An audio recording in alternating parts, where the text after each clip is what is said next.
Hi, I'm Scott Kravitz, and welcome back to StopMotion Animation. This is Lesson 9, and as you may have noticed from the title of the lecture, I'm going to take a bit of a departure from what I've been doing in the past, and today I'm not going to be teaching you a particular technique of stop-motion, but instead going to be introducing you to one of stop-motion animation's greatest practitioners. When I teach my class in person at the California College of the Arts, I like to have other professional artists and animators visit the class and show their work.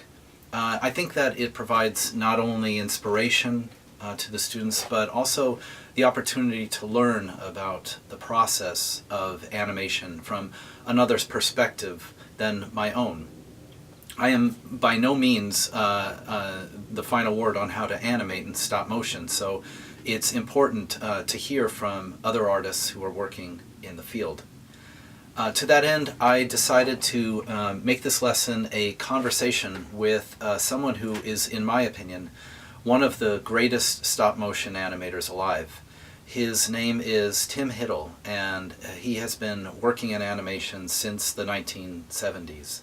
His work has been seen in The Nightmare Before Christmas, James and the Giant Peach, as well as CG features such as The Incredibles and Toy Story 2. His own animated short film, Canhead, was nominated for an Academy Award. Before we meet with him at his home studio, I thought we'd watch that film so you can appreciate his style and mastery of performance in stop motion. So I hope you enjoy Canhead.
Hi, welcome back, and I hope you enjoyed the film Canhead. Considering the studies that we've done to date, I hope that you were able to appreciate everything that he added into that film, all the little subtle gestures and movements that really made that character come alive, in my opinion. And not even to mention the technical mastery, the smoothness of the animation, the settles, the anticipations. I hope that all came through for you, and that it added to your enjoyment of the film. So let's go meet with Tim Hiddle. When I first met with him, he showed me the original J. Clay puppet, which was rigged in a very unusual way, and I'll let him explain it for himself.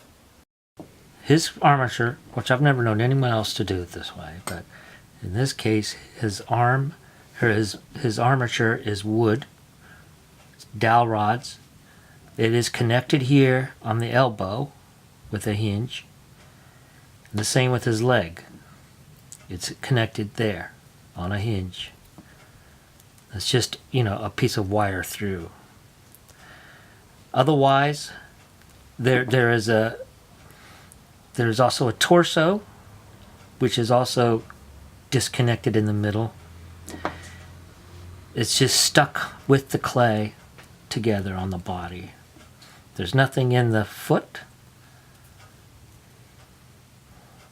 There's nothing in the head. This is all just sculpt. This is all sculpt. The hands too. It's just sculpt. There's nothing holding the hands together. It's just clay. And then attach it, pack clay around it, sculpt it, and that's how this puppet. So in this case, this is the same puppet I've used since the 1970s. Oh my God. It's had new clay on it. Mm-hmm. But the clay also lasts for a long time because it's modeling clay. But the armature itself is dowel rods, and so it's the same armature I've used all these years. The wood inside acts as bones to hold the shape, but the clay acts as muscle to keep it upright. I've never seen anyone using a wooden armature. How did you come up with that, and why do you choose that over a steel, armor ball and socket? Because when I made him many years ago, 40 years ago or so. I didn't know any better. I was working on my own. This was a solution I came up with. I tried using, without anything in there, and that didn't work. It turned out for me to be a good solution. The downside is that there's a lot of sculpting to do. That's not a downside. It's just, it requires a lot of sculpting. But the armature never breaks. Because I worked on Gumby for a few years. And they're all wire, clay on wire, and it works great. But the wire comes through, and the wires eventually break. I've worked with a lot of wire puppets. Eventually they break. And this is the solution I came up with. And it works very well because it's also, his arms could come off. So I can put him in a pose with his arms straight up and then sculpt it together. I can make his arm longer, shorter by sculpting. There's things like, I can manipulate this figure because of the way it's made. Also, the wire armatures will often have a little memory, right? You put them in a pose, and they're going to bounce back a little bit. With this, there's no memory, there's no bounce back. I can make it as subtle as I want to. When I was beginning animation, I would make little short films. So I would have a little story to tell, which was also very important to me. Rather than just doing tests for technique, or just doing tests, I would attempt to make a short little film. So that then I was incorporating character and emotion, things to sell that this creature, this character is a living, thinking thing, as well as learning how to shoot one frame at a time and making it work. But it took, I just had to begin and do what I thought would work, and then when I would see the film, I would see if it worked or not. Sometimes it did, and many times it didn't, but I would learn each time. When did you start, working as an animator? I worked on my own films for like 7 years, and then I was lucky enough to get a job with Gumby, The New Adventures of Gumby, and I came to California to work on that. Based on my Super 8 films, I got that job. It wasn't until then that I worked with other animators, and then on that show we would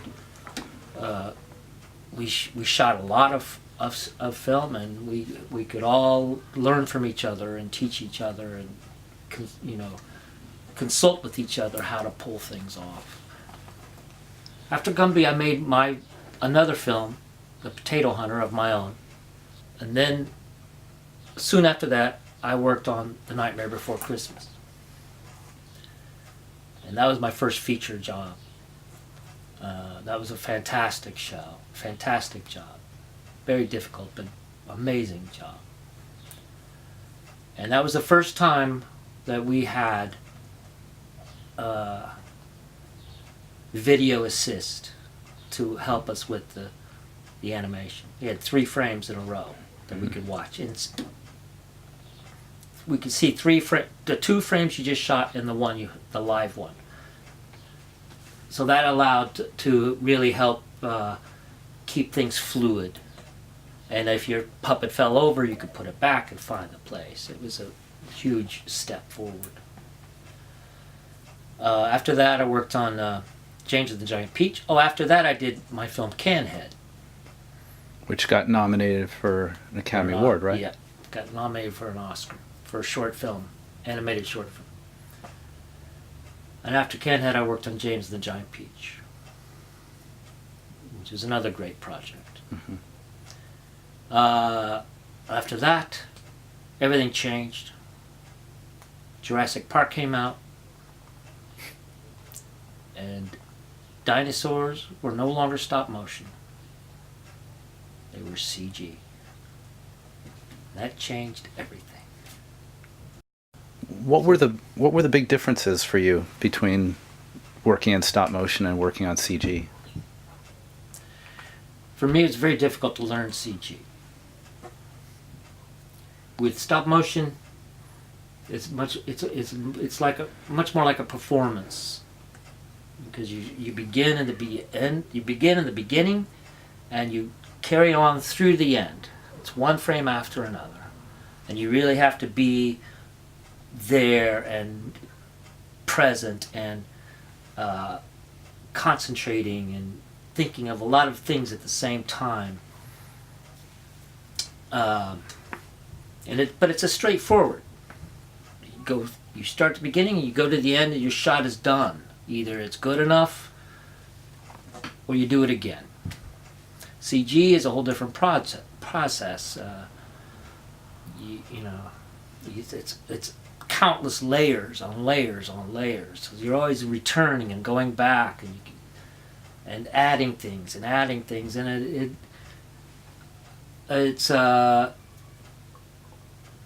you can always change it. It can always be changed. So that can be very problematic. You can always change something. It can be hard to finish it. Because you don't have that end frame, until you get to the end. There's always a question over, for me, whether I'm going in the right direction and whether the shot is going well. Yeah. I never quite know. So I'm kind of curious, how do you know if a shot is going well?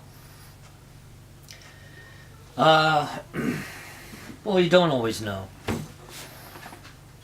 Particularly back in the days before there was any video assist. And Gumby, before The Nightmare Before Christmas, everything you did, any movement you made, you didn't know if it worked until you saw the film. And you may not see the film for weeks. So you're shooting and you never know if it's working, really, until you see the film. So that was when dailies were very stressful. Now you can watch the film as you go, which is better. But before all that, you had to plot it out very specifically. What frame of this action happens? What frame this action happens? I used to have a stopwatch, and I'd time myself doing things and see how many seconds it took, or portions of a second. So then I would translate that to frames, and just go for it. That's actually one of the questions I wanted to ask you too, because I do talk about exposure sheets in one of the classes, and when you are about to start a shot, what's your checklist? And how do you figure out the performance? How much planning do you do before you start animating? So 2 questions there. My checklist: check the camera, check the exposure, check the lights. How many lights are on? There should be the same amount of lights. Check the light from outside light.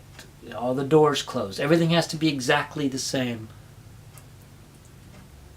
Then when you left, or everything has to be secure. Over time, things cannot change. So all the lights have to be secure, and they have to be on. No lights burned out, The camera has to be secure. So if you trip over it, it's not going to move. The table has to be secure. The puppets.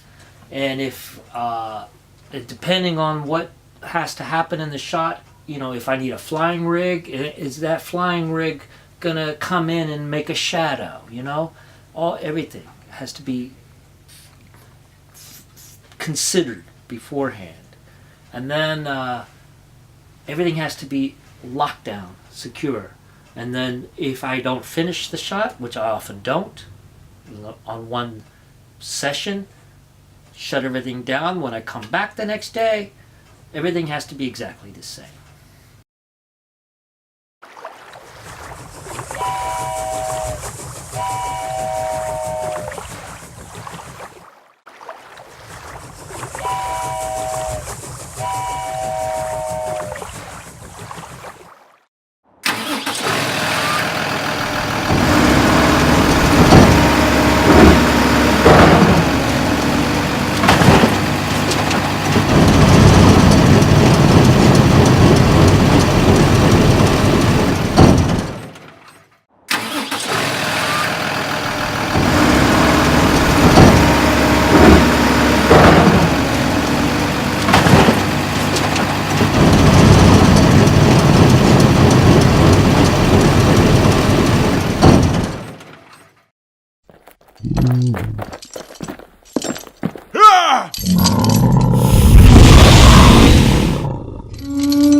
This is a Lego dragon. My son put this together. And then we came down here and he wanted to animate it. Mm-hmm. So he did a little film, and then I decided I would do a little film. Because it is animatable. It's limited, but it does hold its shape. So I am able to animate this stop motion 1 frame at a time. But it's a Lego. It's just a Lego toy. What else do you look for to determine if a puppet can be animated? The ability to hold its shape, and what else? The ability to hold itself up and hold many different poses. And as far as sticking the feet on the ground, I noticed you use some wax or clay. What was that? Sticky wax to hold the thing down. Everything has to be secure. Do you have some of that sticky wax available? Yeah. Okay. And it's called sticky wax? Called sticky wax. Okay. It's great stuff. Mm-hmm. I use this on every animated shot I do. Sticky wax. It's great stuff. What materials make up your toolkit for every shot you do? Let's see what I have here. Spider wire for hanging things from up there.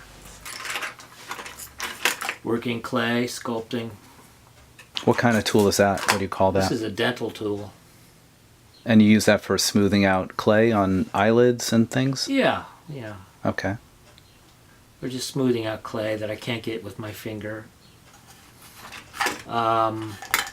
If I have an armature, if I'm lucky enough to have an armature puppet, I have these tiny little screwdrivers to get in and loosen up or tighten up the screws.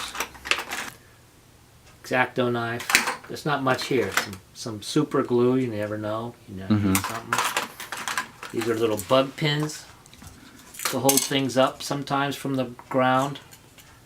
I love stop motion. I like to be able to do everything in the camera so that there's no post-production is required.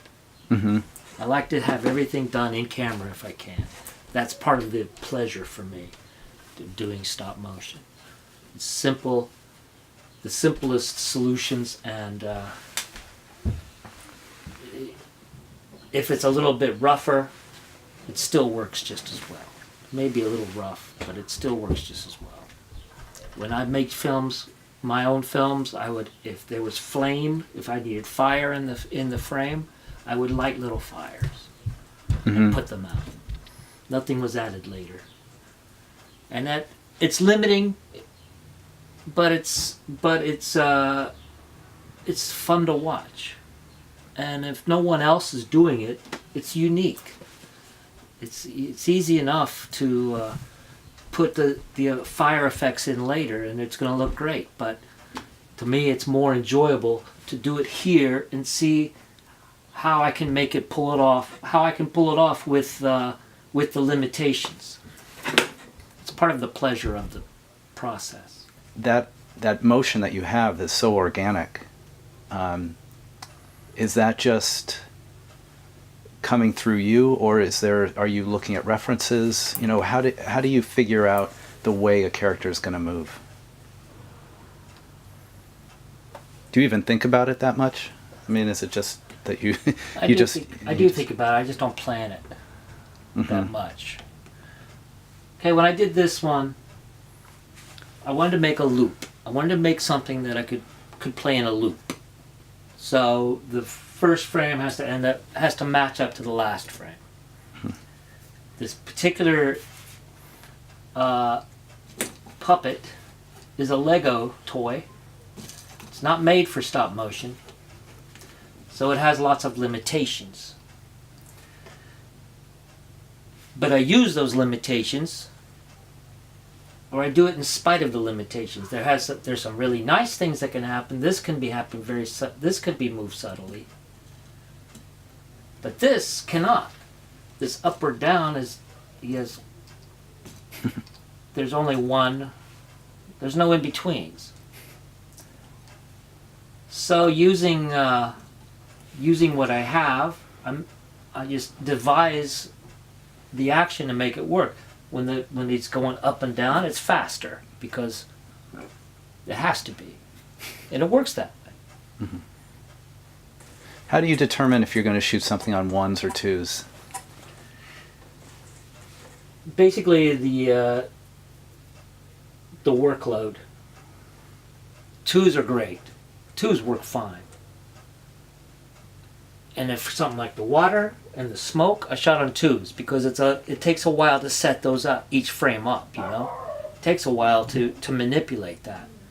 And it's actually easier on twos, I think, because you don't have to, it's a little, you can move it a little more. If I shot it on ones, I'd have to move it half as much. In this case, this works better, and it's faster to do on twos. The train is easy to do on ones. You just move it. How do you teach somebody what you know? And like speaking to students, how would you tell somebody who's never animated, what it is you do and how to do it? And if you want to talk about your son in particular and how you taught him. Well, my son is 7. Yeah. He showed interest in doing it himself. So this is a great setup. So I set him up. He made a shot with this himself. As far as teaching him, I try to teach him. I just tell him, you look, this is the button you push. You move it, you push this button. You move it, you push this button, and it's going to add up and you're going to make a movie. If he was older, maybe he would want to know more. But at least at this point, what he wants to do is move it and take pictures and see what he can do, which is how you figured it out too. That's true. I've never tried to teach anybody, really. I think you can get some pointers, but the only way to learn it is to practice it. Mm-hmm. Like playing an instrument. There's no shortcut. You have to do it and learn as you go. And if you're dedicated to it, you're willing to put the time into it, then you can get good at it. So I hope you enjoyed this visit with Tim Hiddle and were inspired to begin the path towards creating your own short films in the near future. Your assignment this lesson is simple. I want you to write down 3 ideas for short films that you would like to make, using one or more of the stop-motion techniques that we've learned in this course so far. Then I want you to share those ideas with at least 3 friends and see which idea is most interesting, not only to your friends but also to you. Which idea excites you the most when you tell it? This is the story that you should pursue. In the next and final lesson of this course, we're going to discuss the production process and what steps you need to take to turn that story idea into an actual film. So until then, I hope you have fun coming up with possible stories. Good luck, and I look forward to seeing you in the next lesson. Thanks.